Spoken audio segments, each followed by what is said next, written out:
and thank you for joining us today for a preview of our new grants management system.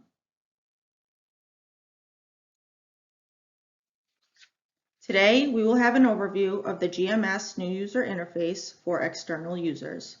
The main components we will review are the dashboard, funding opportunities, applications, grants, and My Profile.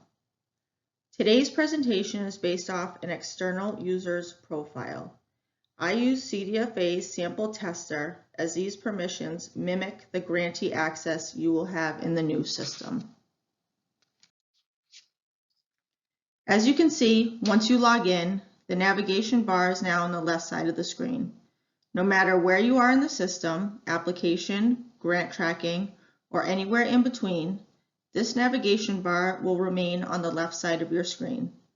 In addition to this, you will often see a way to navigate on the top portion of the screen.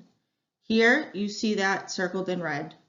Another change you will notice throughout the system is you will no longer click Return to Component to move backward in the system. The back button, either in GMS or in your browser, is now used to go back to a previous screen. The view of your landing screen is a huge update from our old system. Each user has an individual dashboard, as you can see here. The first subsection of the dashboard is called Work Assignment. The section shows a snapshot of what the user profile will look like. Work assignments are broken into 5 separate sections: approaching deadlines, recent negotiations, recent correspondence, my site visits, and organization compliance. In this new interface, keeping track of approaching deadlines in recent negotiations is easier than ever. To access data, you will click on the row for which you want to see additional information. You can also sort how your documents are listed in each subsection from top to bottom by clicking on the column header. Approaching deadlines will include the documents with due dates in the next 30 days. Recent negotiations. This section will show items such as projects and documents that were negotiated to the grantee in the last 30 days. Recent correspondence. This section shows correspondence sent in GMS within 30 days. My site visits. This will show any site visits that have been assigned to the individual user. This is a new component that we will begin to explore. More to come on this. Organization compliance. This is also a new feature of the upgrade. CDFA will be able to manage each organization's compliance by organization. Right now, grantee compliance can only be managed on a grant-by-grant basis. As you can imagine, if we have a grantee with 15 active projects, it becomes more difficult to manage. Also, under the dashboard, you will see a calendar and alert section. The calendar is populated by deadlines established in the system. You can see here, shaded in dark yellow, there is a claim deadline on March 25th. Status report deadlines would also show up on this calendar. The alert section will show a list of every communication sent to the user from GMS. These may be sent through correspondence or if something is negotiated to a user for correction or additional information.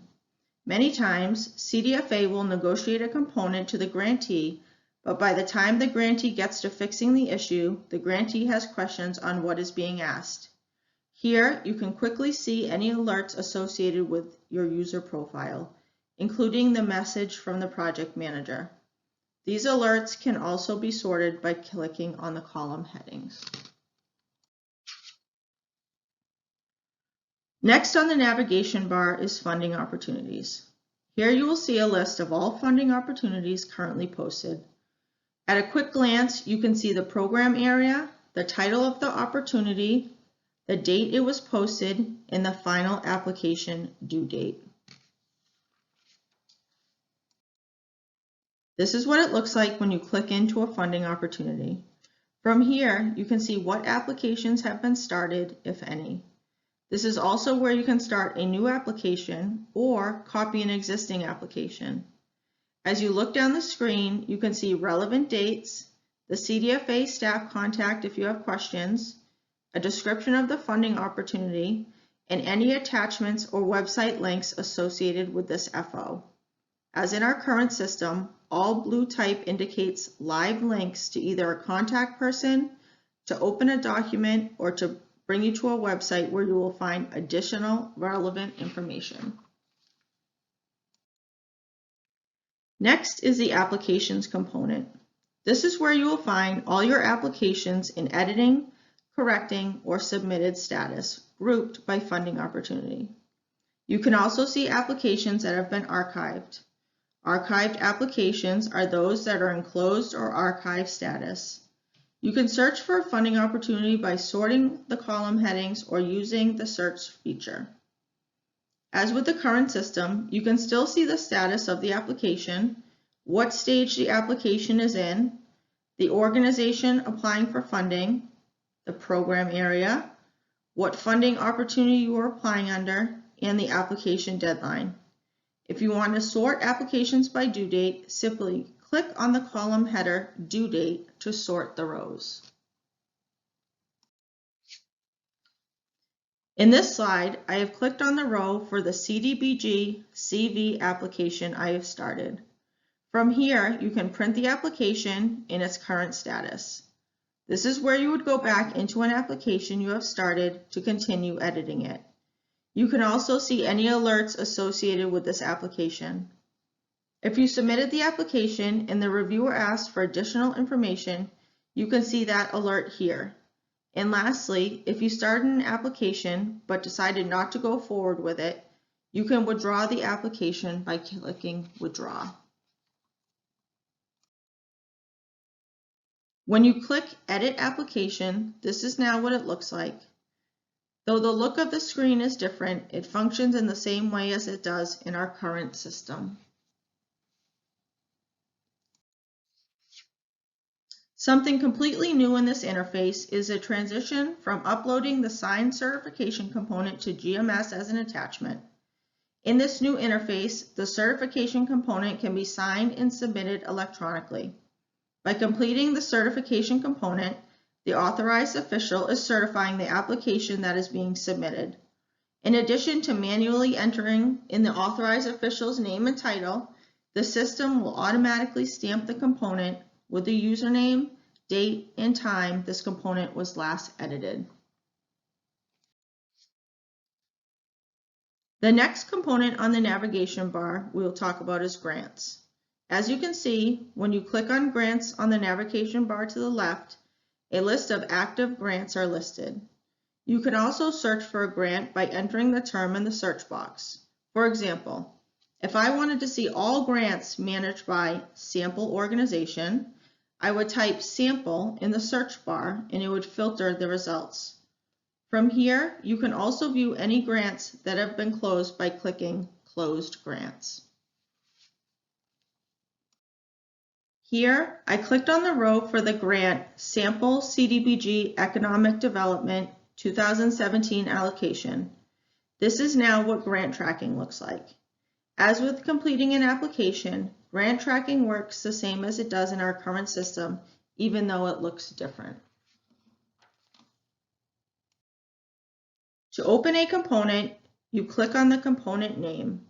Another new feature we are excited about is a navigation bar that now appears while working in a component circled in red. You now can navigate through the components of a grant by clicking the component listed at the top. To return to the full list of components, you click the first button in the list called Grant List.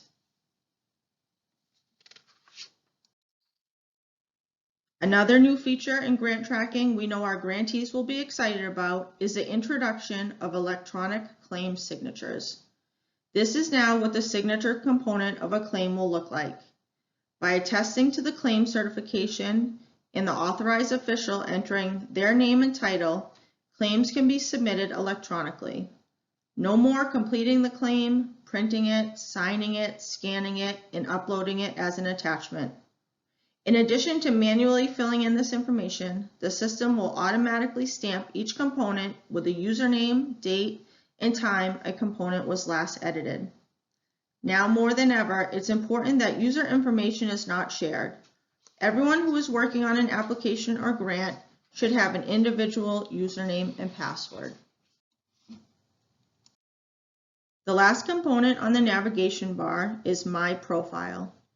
Here, you can see the information you provided when you registered for GMS Access. From this screen, you can edit your profile information. For example, if your office moved and you want to update your address, you can do that here by clicking on Edit My Profile. If you scroll to the bottom of the screen, you can see what organizations you are associated with. If you click on the organization, it will pull up the organization's profile. You now can also reset your own password. No longer do you have to go to the login screen and click Forgot Password. By clicking on the Reset Password button on My Profile, a new screen will pop up where you can change your existing password. Trust me, I have seen some of the computer-generated password users get when they register, and to be honest, I'm not sure how you remember them. Once you enter your current password, in the new password, click Save Password Information to lock it in.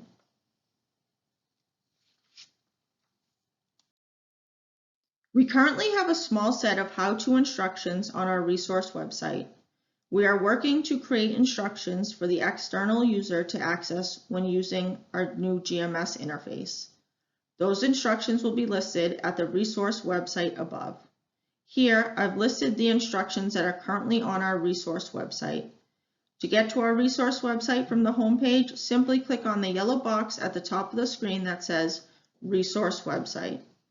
This will open a new tab in your browser. Now that we've gone through a high-level overview of our new system, you might be asking, what's new? What is CDFA so excited about? First, the system navigation bars.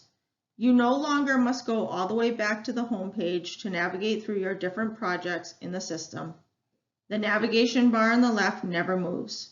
In addition to that, the new navigation bar in grant tracking. Second, electronic signatures.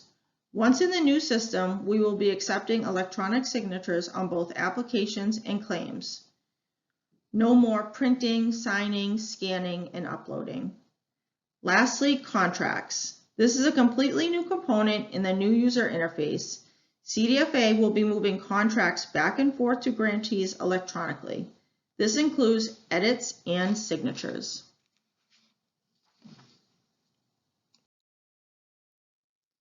Though much of the system will work in the same way for our external users, we are excited to share the updated look and navigation tools in the new system.